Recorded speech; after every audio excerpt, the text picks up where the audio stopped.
모든 길은 에너지로 통한다 이렇게 하고요.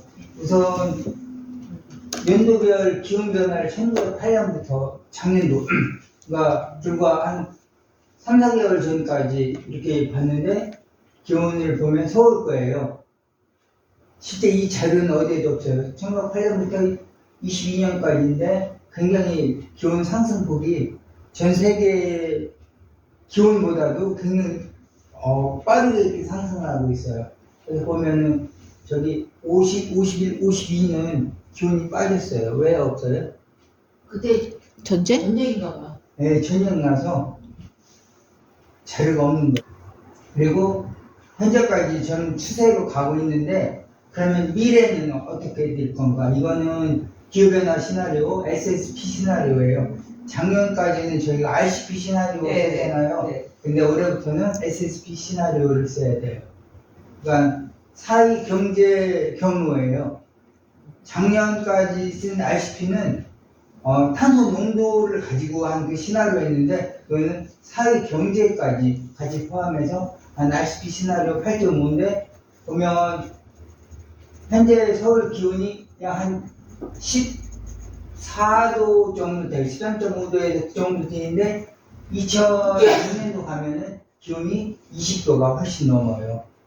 그래서 기온이 한 6도, 7도 이렇게 상승하는 거 이렇게 한번 저희가 상상할 수 있어요.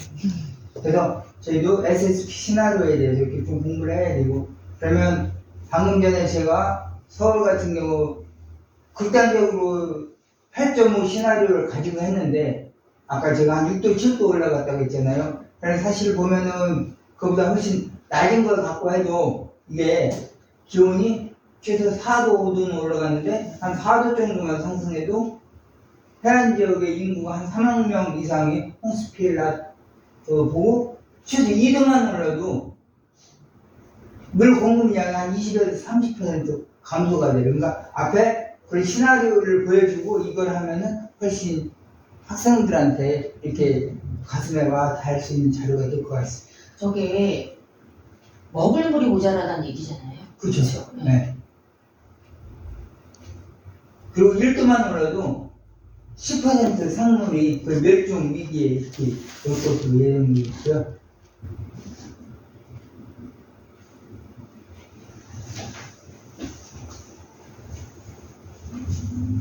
저거는 신조어예요? 응.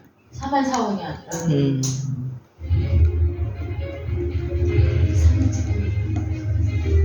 마지막에 미세먼지. 근데 애들 되게 미세먼지에 민감하더라고요. 굉장히 민감해요. 예전에 그 학교 어디야 저기 서울에 있는 그쪽으로 학교 수업을 나갔는데 미세먼지 있는 날은 깃발을 들고 내걸어요. 근데 애들 이제 학교하면서 잠깐 운동장에서 가르쳐주거든요. 항의 들어오고 있잖아요. 미세먼지 있는데 바깥에서 그랬더라고요. 아, 이거 어이가 없어서. 그래서 금천구도 있잖아요. 저희 양에서 비와 당연히 보내지만 미세먼지가 온도가 높은 날. 네, 그 주의보나 경보 내리면 수업 안 돼요. 그러니까 애들 학교 지도하면서 잠깐 이거 쏜 번만 알려줬는데 바로 들어오는 거지. 안전한 미래를 정보하는 유일한 해법이구나. 그래서 에너지라고 하는 거는 이게 중학교 1학년 과학책에서 나오는데 에너지하고 힘하고 이걸 강사분들이 잘못하면은 혼동할 수 있어요. 그 에너지는 어떠한 일을 할 수 있는 능력을 얘기하는 거예요. 그러니까 그러면 중학교 가면 애들이 묻는 게 힘은 뭐예요? 좀 먼 애들은 물어요. 힘은 쉽게 얘기하면은 중학교 이런 교과서 딱 나오는데 뭐냐면 힘은 포스. 한자로 얘기하면 힘 역자를 쓰는데 네. 어떠한 물체의 모양을 변화시켜요. 그러니까 예를 들어서 이거 누르면 이렇게 작용 반작용. 모양이 변하거나 아니면 운동 상태를 변화시킬 수 있는 거예요. 그러니까 정지하고 있는 물체에 힘을 가죠. 아니면 달려오는 기차를 이렇게 만약 로프트 같은 걸 막으면 힘을 주면 얘가 멈춰요. 그리고 얘도 이렇게 있는데 놓으면 떨어지죠. 왜 떨어져요? 그래서 에너지는 형태를 바꿔야 되지. 네. 어? 그러니까 전기 에너지가 있어요. 자, 이렇게 전기가 오잖아요. 네. 전기가 왔는데 선풍기를 꽂았어요. 그러면 얘가 돌아가죠. 그러니까 운동을 하니까 그럼 운동 에너지, 전기 에너지가 뭘로 바뀐 거예요? 운동 에너지로 바뀐 거야. 그리고 전기 에너지가 이렇게 지금 같은 경우는 빛 에너지로 바뀐 거죠. 네. 그러니까 에너지는 쉽게 얘기해서 뭘 할 수 있는 능력이에요. 자, 빛 에너지면은 여기 이렇게 환하게 비춰서 우리가 이렇게 공부를 할 수 있게 하는 거고요. 또 열 에너지로 바뀌었으면은 전기가 열로 바뀌어갖고 이렇게 아까 우리 이거 지금 그리고 물도 끓이고 하는 것처럼 그게 열 에너지로 바뀌어요. 에너지하고 힘은 어떻게 다르냐면 이걸 한번 설명해 주면 좋겠다. 원래 보면 이게 있어요. 그런데 내가 힘을 줘요. 네. 힘을 준다고 해서 얘가 안 움직여. 그럼 일을 했어 안 했어? 이런 거 아니에요. 일을 안 한 거예요. 일을 안 한 거야. 움직여야 일이 돼요. 그래서 에너지는 사실 힘 곱하기 거리예요. 그러니까 얘도 내가 하루 종일 밀고 있어. 그럼 일은 안 한 거야. 어떤 일은 그래서 사실 힘 곱하기 거리가 그게 일이에요. 일이 사실 에너지라는 의미거든요. 일은 에너지예요. 그러니까 좀 사람이 이해 잘하셨는데, 자, 내가 이거 하루 종일 밀고 있어. 일 안 한 거예요. 힘은 주었어. 근데 형태를 바꾸는 에너지가 에너지라는 거죠. 네. 그리고 여기 이제 이거는 뭐냐면 화학 에너지. 예를 들어서 건전지 안에는 사실 망간이 들어있거든요. 얘가 화학 에너지가 그러면 이렇게 되면 전기가 나오잖아요. 그래서 다시 빛 에너지로 바뀔 수 있는 거고. 그래서 이건 건전지 같은 건 화학 에너지, 볼타전지 같은 거. 사실 에너지는 이렇게 불 에너지요. 저것도 불도 에너지잖아요. 그죠? 이렇게 뭘 이렇게 배울 수 있고 하니까. 그 다음에 가축 에너지. 가축이 저걸 끌면서 전기를 끄니까 제 일을 하는 거고, 자연적으로 뭐 풍력이나 이런 거 자연 에너지 있고, 아까 얘기한 전기 에너지, 그 다음에 화석 에너지. 석탄 같은 것도 왜 에너지가 될 수 있냐면, 그걸 태우면 어떤 열을 발생하고 빛을 발생할 수 있으니까. 그런데 미래에는 어떤 에너지가 있을까? 이제 우리가 한번 지금도 고민할 거고요. 네. 현재 이제 가장 많이 사용하는 에너지 형태예요. 뭐 수소 에너지 같은 거, 태양 에너지 같은 거. 근데 지금은 우리가 사용하는 에너지 대부분은 화석연료. 네. 이게 제일 많아요. 뭐 가스라든가 석유라든가 석탄 같은 거. 근데 우리나라 같은 경우는 에너지 대부분은 거의 수입에 의존해요. 그죠? 네. 여러분, 제가 구글과 애플이 에너지 기업이라고 하면 믿어지십니까? 아니, 우리의 구글 신과 카데프이 IT 기업지 왜 에너지 기업이야? 하고 반문하실 텐데요. 자, 이게 다 에너지 전환 때문이라. 그럼 도대체 에너지 전환이 무엇이냐? 지금 시작합니다. 에너지 전환이 반드시 필요한 이유. 2019년 2월 이미 북미 유럽에 30개 이상의 재생에너지 프로젝트를 진행하고 있는 구글은 대만 타이나시 양식장에 대규모 태양광 패널을 설치하겠다면서 아시아 에너지 시장 진출을 선언했습니다. 애플은 2016년 미국 정부로부터 태양광 발전 사업을 승인받고 보유하고 있는 전기를 판매하기 시작했는데 2022년 상반기까지 3.3기가와트 규모의 재생에너지 발전소도 만들 계획입니다. 구글과 애플의 변신, 바로 에너지 전환이 시대의 흐름이며 경제적 가치도 높기 때문입니다. 실제 OECD 국가들의 발전 비중은 원전과 석탄은 줄어들고 재생에너지는 늘고 있습니다.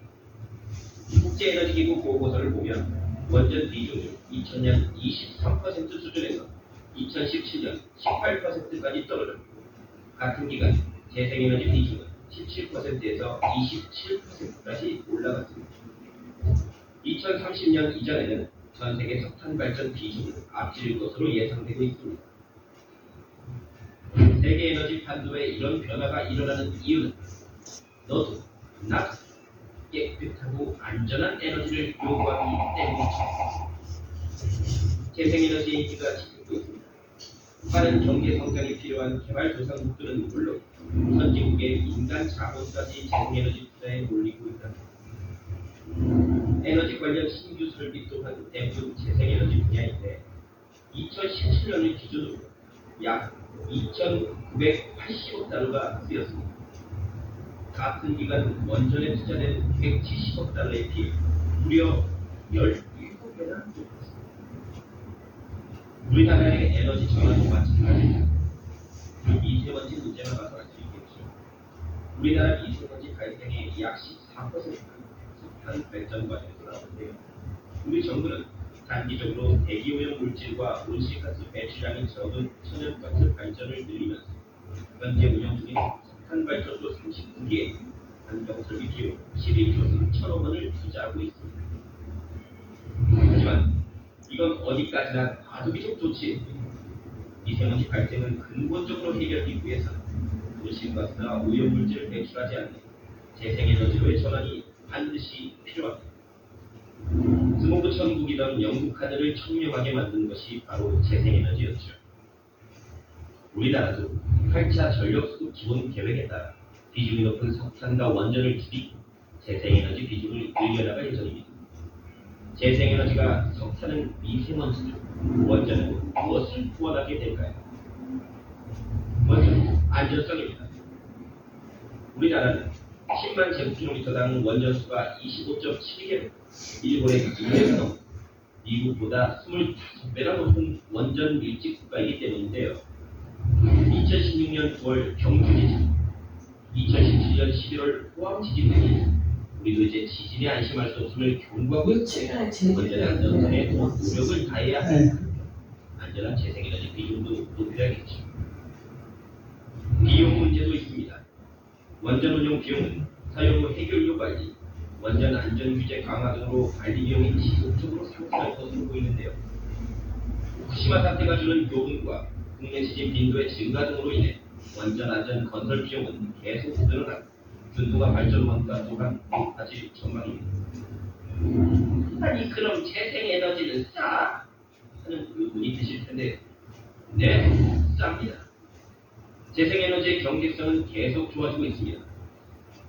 높은 투자에 의해 관련 기술이 계속 발전하고 시장도 커지면서 규모의 경제가 실현되고 있습니다. 발전원별로 설계, 건설부터 폐기까지 들어가는 운용 비용을 연도별로 똑같이 나눈 균도화 발전 원가를 다룬 보고서들에 의하면 재생에너지가 이미 기존 에너지원보다 낮아졌음을 확인할 수 있습니다. 재생에너지는 새로운 일자리도 만들고 있습니다. 2016년부터 1년 만에 총 50만 개의 일자리가 생겼는데 2017년 기준으로 태양광은 337만 명, 바이오에너지는 306만 명 등 1년 사이에 5.3%가 증가했습니다. 미국에서는 재생에너지 일자리 창출 효과가 석탄의 2배, 원전의 5배에 달하고 있다는데요. 에너지 전환으로 재생에너지 산업에서 많은 일자리가 만들어지고 있습니다. 우리나라는 2017년까지 꾸준히 일자리가 늘고 있고 48기가와트 규모의 재생에너지가 설치되면 일자리 수는 훨씬 더 많아질 것으로 전망되고 있습니다. 자, 이제 에너지 전환은 피할 수 없는 세계적인 추세라는 것을 알 수 있겠죠. 에너지는 친환경적이고 안전해야 한다는 가치가 중요해졌고 향후 재생에너지의 경제성과 산업 전망도 긍정적입니다. 우리나라도 에너지 전환으로 보다 깨끗하고 안전한 미래를 맞이하기를 기대합니다. 그러니까 이제 선생님께서 여기서도 아까 봤지만 전력 단위할 때 원래 전력 단위는 와트거든요. 네. 근데 뭐 우리나라 대개 할 때는 뭐 무슨 뭐 메가는 얼마예요? 네, 10의 6제곱이에요. 10의 6제곱이고 기간은 10의 9제곱이에요. 우리가 킬로는 알잖아요. 킬로는 얼마예요? 10의 세제곱 1000. 그러니까 라틴어는 10의 되게 이렇게 세 단위로 가요. 그래서 전력곱. 10의 세제곱이면 1000. 그래서 우리가 1km 하면은 킬로 대신에 1000을 예, 넣는데 1000, 예. 그러니까 1km는 1000m가 있는 거고 그다음에 M 내가 대문자 M이면 그게 메가니까 몇 와트? 10에 6 메가와트 와트 그렇게 쓰면 그 다음에 대문자 G를 쓰면 킬로와트는 10에 9를 쓰면 돼요. 네. 그러니까 이거는 나중에 할 때 뭐 질량 같은 거 할 때도 똑같아요. 수학이나 과학에서 그런 식으로 이렇게 그래서 킬로, 메가, 기간을 이렇게 알아두시면 애들한테도 그걸 하면 애들도 아리백은 재생에너지를 100% 약자예요. 그래서 기업에서 사용한 전력의 100%를 신재생 에너지로 하는 게 그게 아리백이에요. 이렇게 보면은 뭐 이렇게 많이 있어요. 뭐 레고도 있고, 나이키도 있고 비자 카드도 있고 예, 굉장히 이렇게 많이 있어요. 그래서 또 각 기업에서 요즘은 뭐 EMS 그런 것도 있고 이런 걸 안 하면 세금 혜택도 안 주고 이제 탄소 중립에 대해서 이렇게 간단하게 설명을 하고 있고요. 탄소 중립 사회를 하기 위해서는 그린 뉴딜을 이렇게 해야 된다. 그럼 간단하게 해주고 이것도 많이 나온 단어예요. 뭐 스마트 그리드라든가 그린 에너지 이렇게 수송도 지금까지는 뭐 소비나 그런 걸 갖고 했었는데 지금 이제 전기차, 수소차 같은 걸로 이렇게 보험을 확대하고 있다 이렇게 설명해주고 그다음 이제 스마트 그리드가 뭔지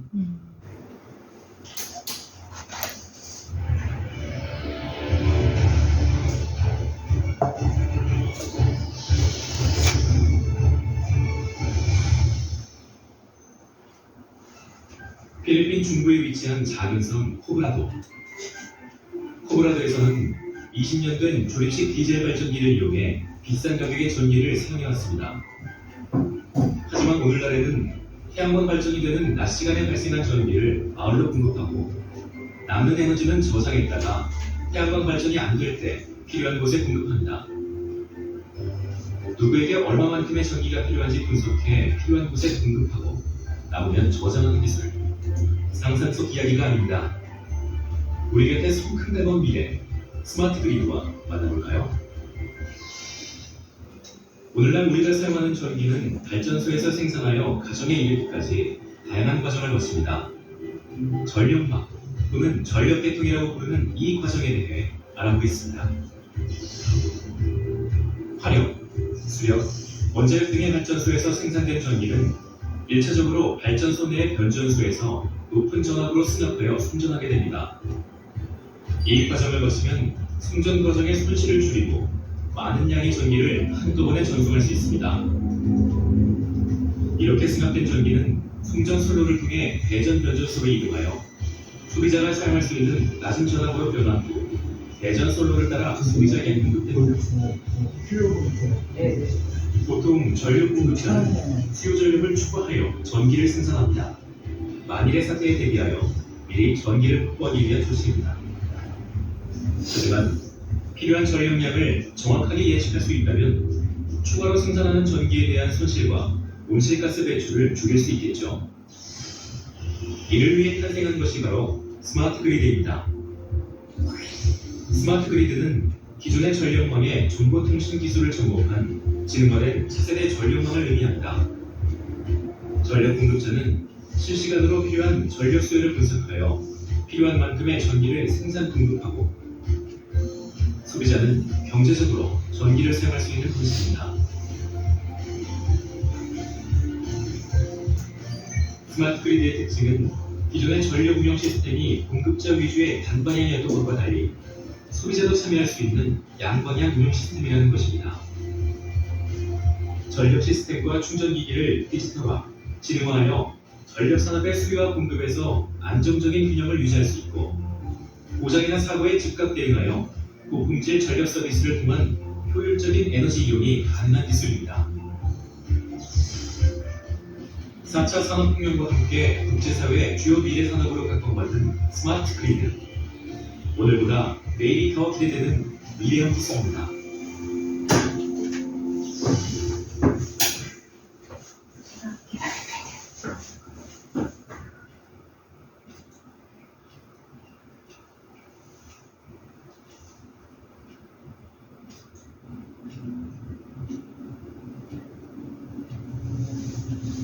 그린 에너지가 이제 어떤 것이 있는지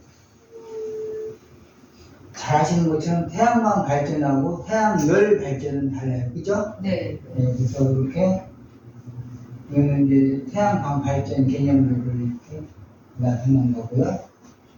태양전지 모듈 우리가 만든 저 태양광 자동차도 이거는 이제 태양광 발전이죠.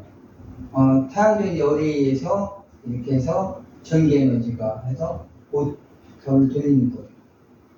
근데 사실은 이 태양광을 하려면 햇빛이 중요해요.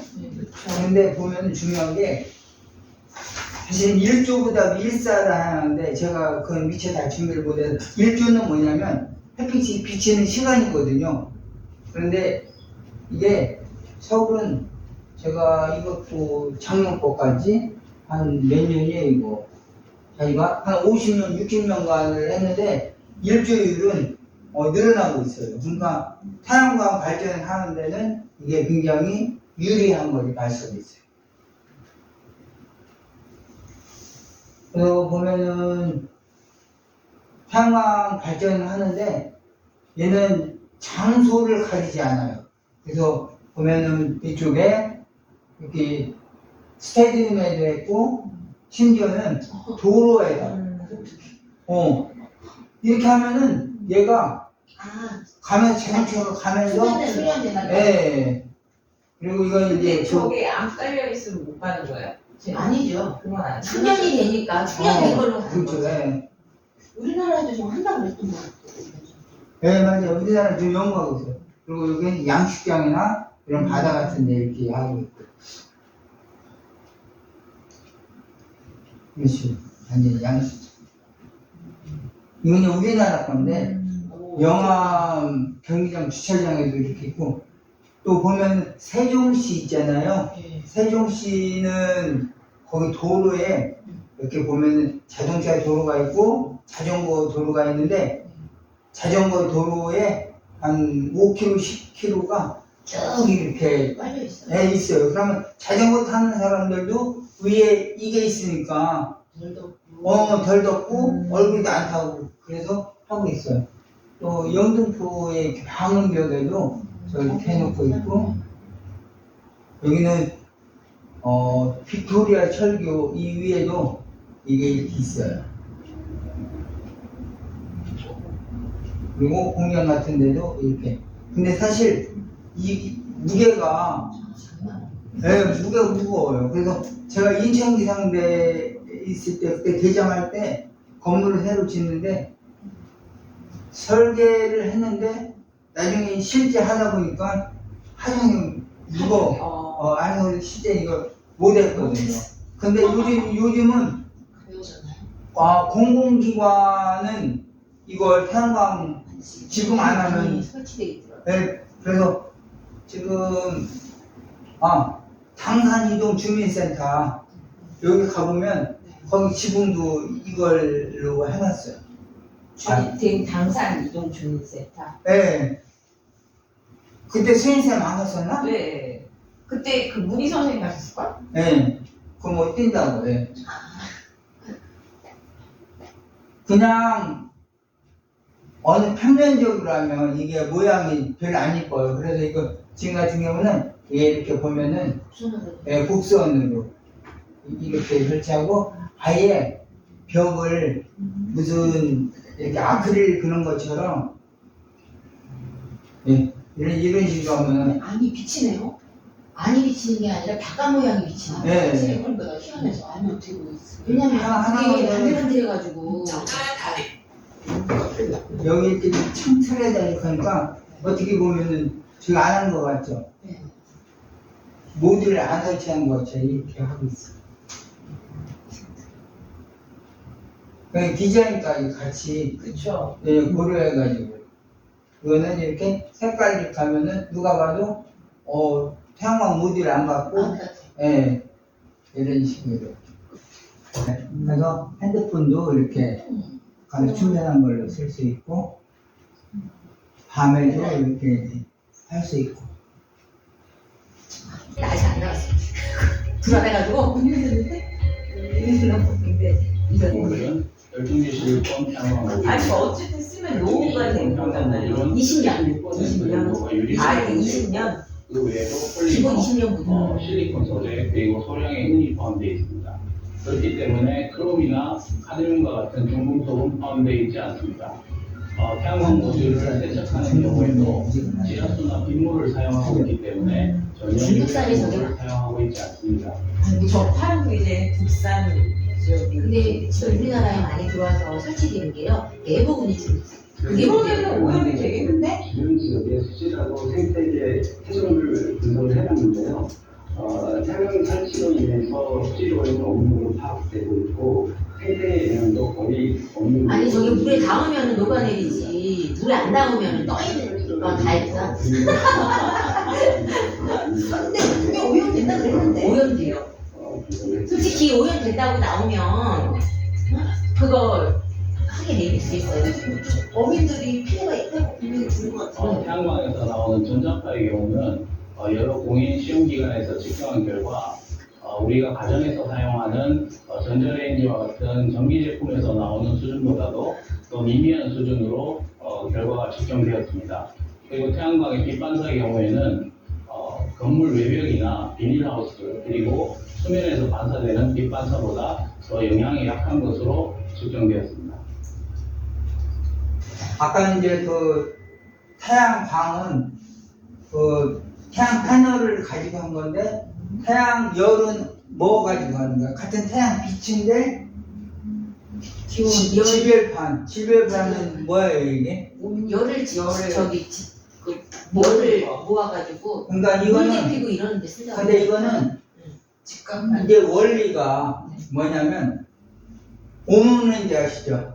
네? 렌즈는 오목렌즈가 있고 아, 물론 네네. 렌즈가 있고. 그러면 이렇게 빛을 모아서. 모아가지고 예, 서로. 물을 데우는 거예요. 물을 데우면 그 물이 어떻게 돼요? 따뜻해져요. 따뜻해지면 얘가 가면서 회전하면서 터빈을 돌리는 거예요. 터빈 돌려서 결국은 전기를 생산하는 거예요. 여기 있는 것처럼 얘가 이렇게 있으면 빛이 모아져요. 수증기로 터빈을 해서 터빈 이게 돌려. 많은 금액. 금천구에 그래서 12층에 가면 그 12층이잖아. 그래서 저는 애들 교육할 때 네. 같이 가봐. 12층에 이게 코스도 있어요. 보라고. 있어가지고 실제로 할 때 이걸로 누룽지 있잖아요. 냄비 갖다 놓고 어떻게 먹어요? 누룽지 이렇게 해갖고 뜨겁게 해서 애들 주고 재밌겠다, 그거. 재밌다. 이렇게 태양 열 하는 것도 있고 태양 광도 있고 그래가지고 실제로 이런 태양 광 가지고 저기 애들하고 씨름하는 것도 시켜요. 씨름? 힘이. 그러니까 돌리면 모터가 예. 돌아가잖아요. 그럼 못 들어가게 하는 거 있고 여러 가지가 있어요. 재밌네. 여기 지하 가면은 지열 발전 해가지고 하는 그런 시스템도 있고 쭉 있어요. 여기는 태양열 발전 굉장히 모듈이 많은 애요, 그죠? 이런 식으로. 온수기. 이거는 지금도 가면은 이렇게 많이 있어요, 지금. 저렇게 돼 있어. 아, 저 동그랗게? 동그랗게. 네. 그 집에 딱 붙어 있어요. 이렇게. 저게 저속에 물이 들어있는 거야. 이게 이렇게 해서. 그러니까 온수기는 이런 식으로 원리가. 수장님이 저기 할까봐 벌써 이렇게 딱 원리는 이렇고요. 그 다음에 이거 조리기. 이 파라볼릭 조리개에서 요게 냉기예요. 맞아요. 예. 어, 그래서 이거 애들 누룽지 해주면 무지개 좋아해요. 근데 위험하다. 예. 위험해. 엄청 커요. 이제 풍력. 풍력은 원리가 여기 이렇게 돌아가면서 발전기를 돌려요. 그러면 수력 발전이나 이것랑 똑같아요. 발전기를 돌리면 플레밍의 법칙에 의해서 얘가 돌아가면 전기가 발생해요. 이렇게 보면은 크기가 이렇게 점점 크기가 이게 딱 보이죠? 얘는 단위가 이거 뭐예요? 메가와트. 굉장히 큰 거예요. 사실 보면은 제가 한번 말씀드릴게요. 이제 우리가 가정에서 쓰는 게 저기 뭐야 에어컨이 보통 몇 와트 써요? 에어컨이 제 기억에 한 600와트 쓸 거예요. 꽤 많이 있어. 네, 꽤 많죠. 그러니까 이런 거에 비해서 굉장히 선풍기가 60와트 써요. 그러면 만약에 우리가 에어컨을 만약 600와트면 저거 메가와트면 저게 메가는 얼마라고 해서 제가 10의 6제곱이잖아요. 그러면 몇 개를 쓰는 거예요, 동시에 에어컨을. 무지무지하게 큰 거죠.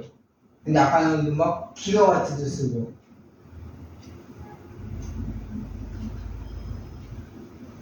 그리고 이렇게 바다에도 이렇게 풍력 발전을 하늘공원에도 이게 몇 개 있어요. 저게 떠다니면서도 이게 또 이제 문제는 뭐냐면 소음. 소음의 단위는 소리 크기는 데시벨이라고 써요. 보통 우리가 믹서기는 90데시벨, 에어컨이 50데시벨, 냉장고가 40 이런 식으로 있는데 좀 새가 부딪혀서 근데 새가 죽는 건 사실 이런 건물에 부딪혀서 죽는 게 더 많아요. 혹시 방음벽 있잖아요. 네. 거기 죽는 경우 그렇게 많다고 해요. 맞아요. 수력 발전. 여기도 아까 얘기한 대로 에너지예요. 위치 에너지가 전기 에너지로. 이 의미는 뭐냐면 에너지가 여러 가지가 있어요. 위치 에너지는 얘가 이렇게 위치를 가지면 얘가 에너지를 그래서 위치 에너지를 영어로 얘기하면 포텐셜 에너지라고 그러거든요. 이거는 포텐셜이라는 건 사실 잠재적이라는 거예요. 그러면 얘가 이렇게 있으면 아무것도 아닌데 떨어지면서 그치. 힘을 위에 올라갔으면 잠재적으로 에너지를 가지고 있는 거예요. 그래서 중력에 밑으로 떨어지면서 얘가 아까 이제 역학경 에너지인데 자 위치 에너지가 밑으로 떨어지면서 뭘로 변해요? 그 운동 에너지로 변해요. 그래서 위치 에너지하고 운동 에너지하고 두 개를 합친 것이 역학경 에너지라고 그래요. 그 두 개 합은 항상 일정해요. 그래 그걸 역학적 에너지 보존의 법칙이라고. 이거 한 고1 정도에서 수업할 때 이거 수력 발전할 때 그걸 딱 설명해주면 선생님이 뒤에 딱 있으면 저 방법 뭐 이렇게 많이 알아? 내려오면서 위치 에너지가 운동 에너지로 위치 에너지가 꼭대기 있을 때는 전기하고 있잖아요. 위치 에너지가 밑으로 내려서 줄어들죠. 줄어들면은 항상 에너지 합은 일정하거든. 그럼 위치 에너지가 줄어드는 만큼 그게 뭘로 변해요? 운동 에너지로. 그럼 맨 밑에 오면 위치 에너지는 얼마예요, 선생님? 0이잖아요. 네. 그럼 위에 있던 위치 에너지가 다 뭘로 변한 거예요? 운동 에너지로 변한. 그래서 그 두 개의 합은 항상 일정하다.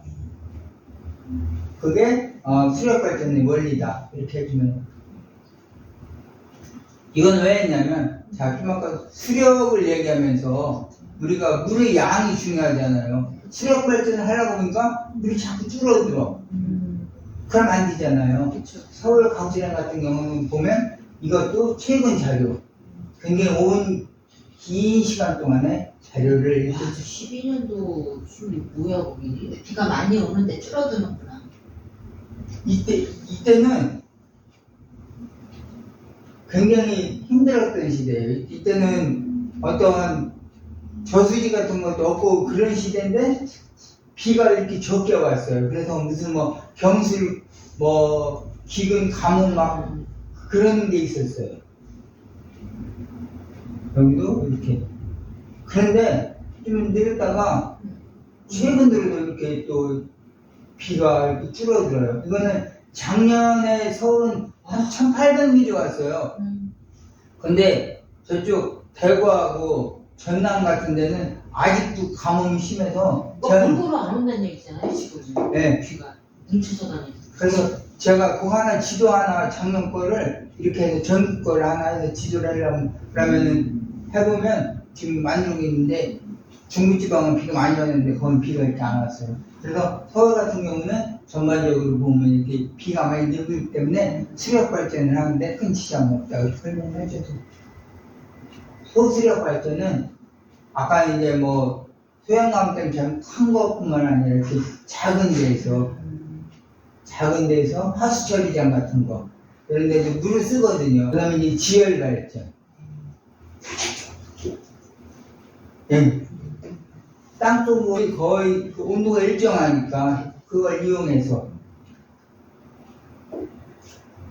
1000m 이상 하면 밑으로 내려갈수록 온도가 높잖아요.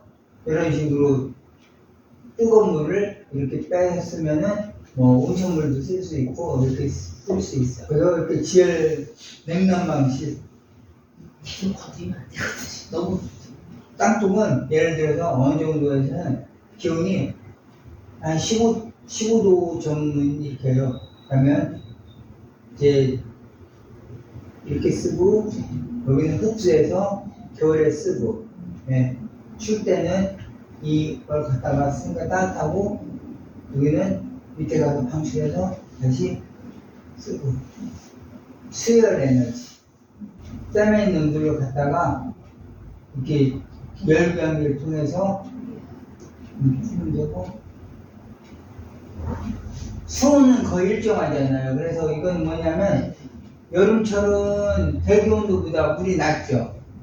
겨울철은 대기 온도보다 뜨겁죠. 네. 따뜻하죠. 그렇기 때문에 그걸 이렇게 서로 왔다 갔다 하면서 쓰는 거예요.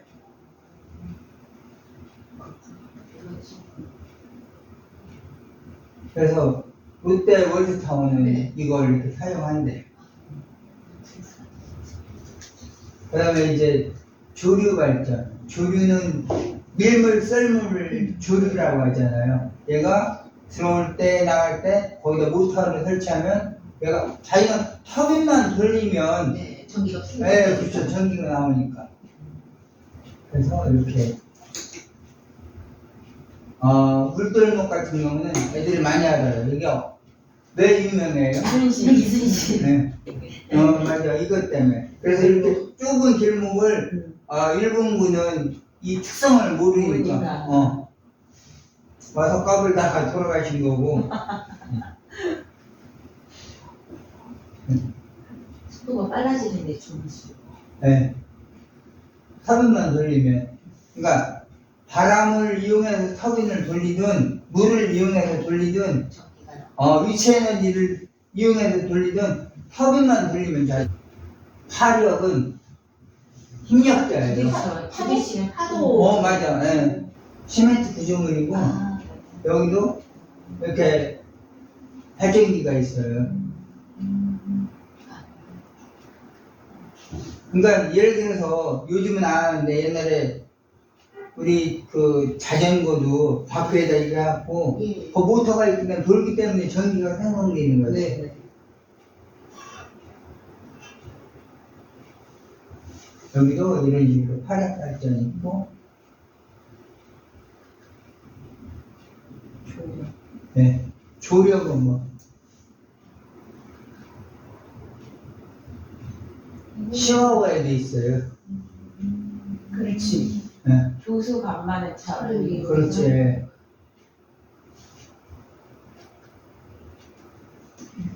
수인쌤이 있는 대로 이렇게 밀물 썰물 할 때 당연히 여기에도 이렇게 모터가 있어가지고 얘를 이렇게 돌리는 거예요. 옥수수예요, 왜? 아, 옥수수. 네. 세워서. 분유 같은 거, 네. 메탄가스 같은 거, 네. 그냥 폐기물 에너지. 얘를 파쇄시키고, 에너지 저장 장치가 이런 게 이렇게 있다 한번 설명해 주고요. 인간은 여기서 이렇게. 이게 뭉청뭉청해 있어요. 저걸 체험해 보는 게 참 네. 중요한 것 같아요. 내연기관차 함유를 금지하겠다. 디젤 엔진의 배출가스량을 대대적으로 조작하자.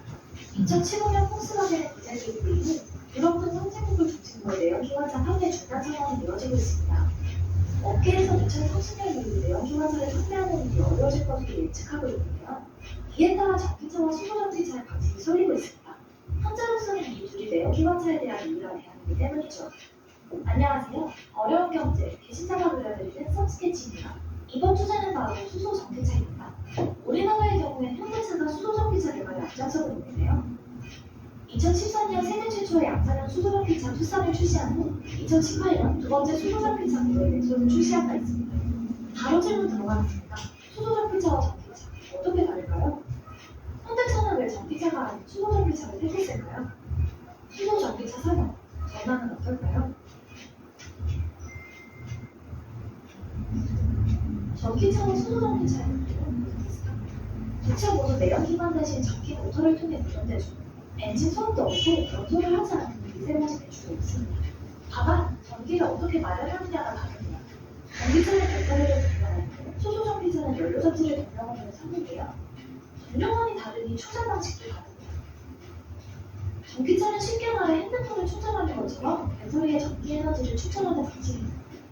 한 번 충전할 때 6시간 정도가 소요되죠. 급속 충전의 경우는 3-40분 정도가 걸리고요. 반면 수소전기차는 수소만 주입하면 주입된 수소가 연료전지에 투입되어 내부에서 자체적으로 전기를 생산하는 방식입니다. 충전 시간은 3분으로 매우 짧죠. 상대적으로 가격대가 낮은 전기차는 주행거리가 짧고 출력이 낮은 도심주행에, 가격대가 높은 수소전기차는 주행거리가 길고 높은 출력이 필요한 버스나 트럭 등 대형차에 유리하다는 평가를 받고 있습니다. 두 차 모두 아직은 무관의 기술입니다. 원활한 사용을 위한 동력가 계속 제대로 구축되지 않았다 먼저 생산부터 부품까지 전 과정에 있어서 아직까지 환경오염 물건으로부터 자유롭지 못하다는 점도 공통점이죠. 소형차 시장에서 일단 전기차가 더 높은 점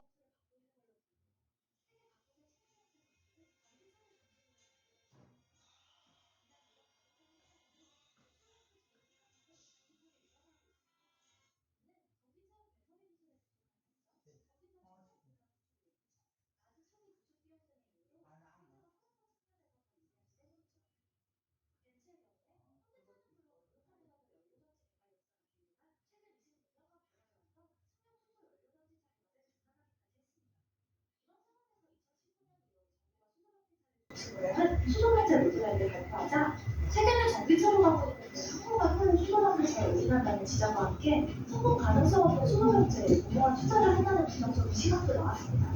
실제로 현재 수소전기차를 본격적으로 생산하는 나라는 세계에서 한국과 일본 단 두 곳밖에 없는데요. 판매 실적을 봐도 한국, 일본보다 세금으로 끌어올린 판매액도 실제 고급이라고 말하는 어려운 수준입니다. 가장 큰 이유는 도심의 수소 충전소 건설 공간이 제대로 이루어지지 않고 있다는 점인데요. 한국의 경우 수소 충전소는 전부 50여 곳에 불과합니다.